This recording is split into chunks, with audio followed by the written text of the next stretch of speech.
तन देखवा आशीषों का जंबार ले आज की पावन लीला में स्वागत है आगंतुकों का आज करौली मेला में। आप बोलो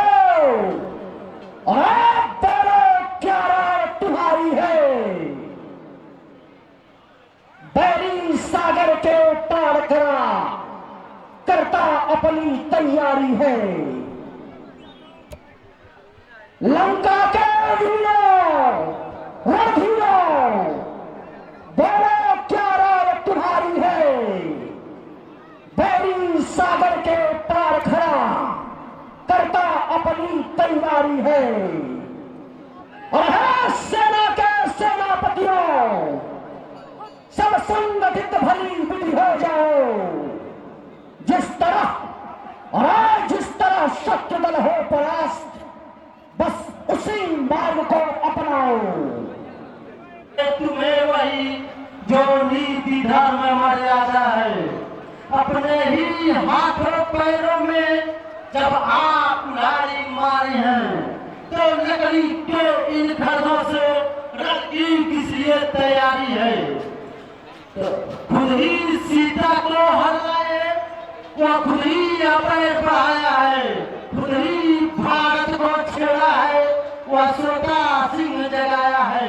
तुम उनसे नहीं पहले तो कूदे ज्वाला में अब राय पूछते हो भाई कितना। तो सुनते ही और सुनाते ख्याल हो क्योंकि तुम तो सर्वज्ञ हो, तुम पंडितों में भी पंडित हो, तुम ज्ञानियों में भी ज्ञानी हो और तुमने जानबूझ करके ऐसी गलती किया है कि जगत जननी मां सीता का अपहरण करके तुमने स्वतः लंका के विध्वंस की योजना बना दिया है।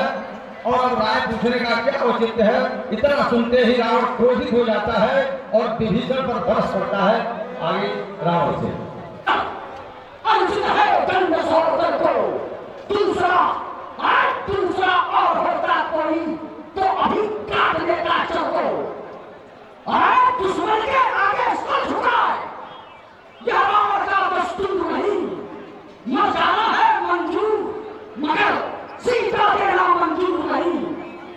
घरवाला होकर खड़ी को अपमानित कर रहा है तू। छत्र सिंहासन की मिट्टी में मिला रहा है तू।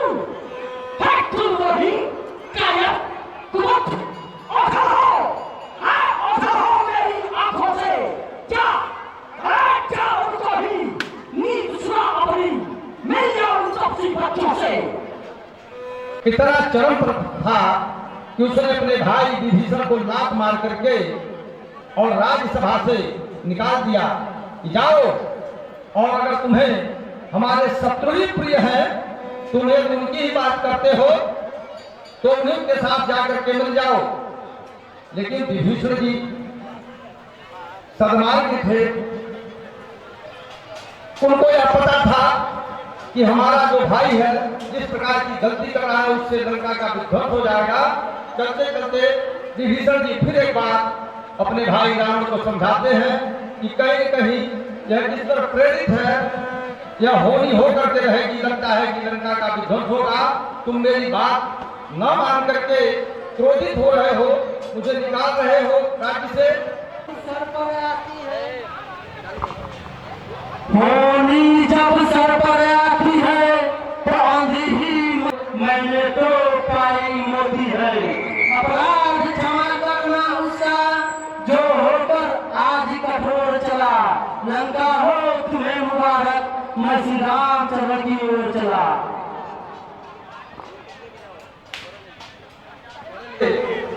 तो भगवान प्रभु श्री राम के चरणों में आते हैं और भगवान के पास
भेजा है। जो योद्धा है वो इस प्रकार का कृत्य नहीं करते हैं। ये जो आ रहा है उसका भाई जो हम उसको स्वागत से बुलाना चाहिए, उसकी स्थिति और परिस्थिति जानने के बाद ही हमें किसी प्रकार का कोई निर्णय करना चाहिए। आगे राम जी से जय श्री राम। जो धर्म वाले है रवि कर्तव्य चुकाता है, वही से उसको पहुंचा देना। आगे देने को कैसे लगे आया हूँ, तो भी बात चिंता की है। लक्ष्मण जी का एक निवान उसको संभव के आया है।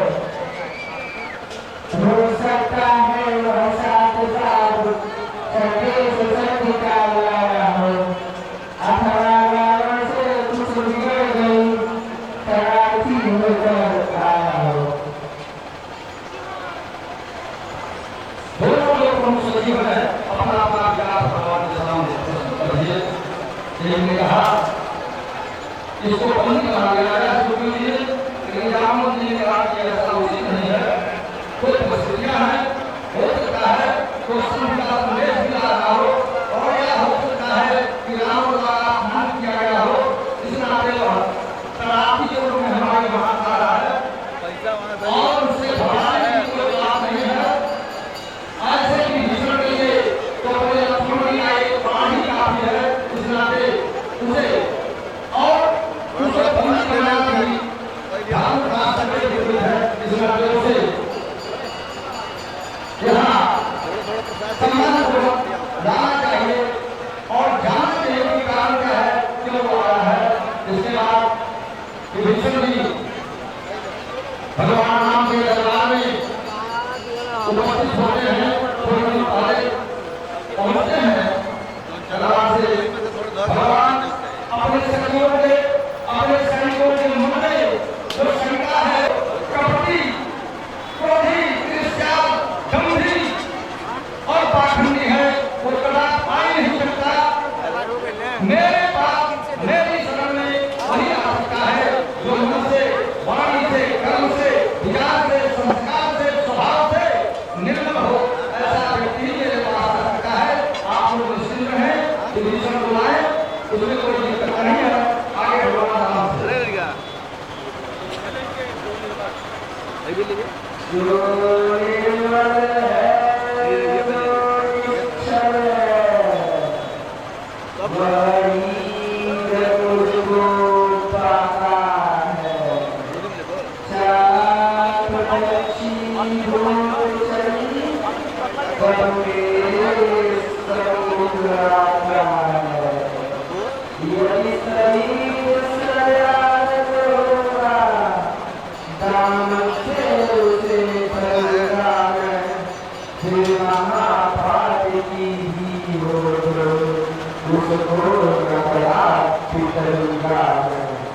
मैं उसका सच्चा साथी हूँ जो